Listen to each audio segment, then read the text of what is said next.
যাত্রী ও বিমান সংস্থাগুলোর জন্য সতর্কতামূলক স্বাস্থ্য নির্দেশিকা জারি করেছে ওমানের বেসামরিক বিমান চলাচল কর্তৃপক্ষ। ইবোলা প্রাদুর্ভাব নিয়ে বিশ্ব স্বাস্থ্য সংস্থার সুপারিশের ভিত্তিতে রবিবার এই পরিপত্র জারি করা হয়। ওমানে পরিচালিত সব উড়োজাহাজ সংস্থা এবং আক্রান্ত অঞ্চলগুলোতে যাতায়াতকারী যাত্রীদের কঠোরভাবে প্রতিরোধমূলক স্বাস্থ্যবিধি মেনে চলার আহ্বান জানিয়েছে কর্তৃপক্ষ।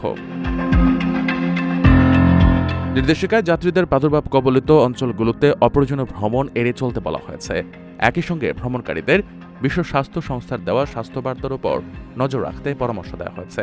আক্রান্ত অঞ্চলে ভ্রমণ অবস্থানের সময় জ্বর, বমি, রক্তক্ষরণ বা ডায়রিয়ার মতো উপসর্গ থাকা ব্যক্তিদের সংস্পর্শ এড়িয়ে চলার পরামর্শ দিয়েছে সিএএ।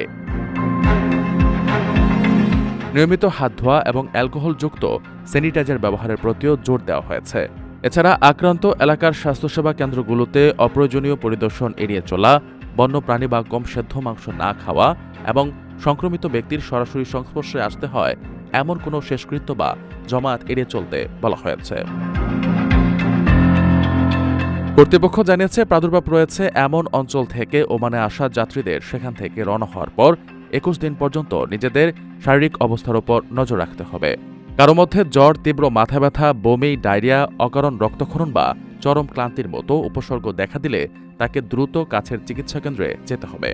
এ সময় চিকিৎসকদের কাছে নিজের ভ্রমণের ইতিহাস স্পষ্টভাবে তুলে ধরতে হবে এবং চিকিৎসকের মূল্যায়ন শেষ না হওয়া পর্যন্ত অন্যদের সংস্পর্শ থেকে দূরে থাকতে হবে।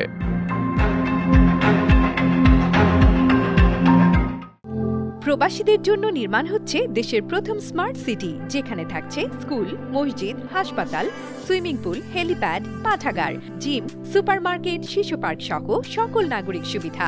মাত্র 30 লাখ টাকা বিনিয়োগে মিলছে আকর্ষণীয় ফ্ল্যাট। প্লাটিনাম ইনভেস্টরদের জন্য ঢাকা বিমানবন্দরে ভিআইপি প্রোটোকল সুবিধা।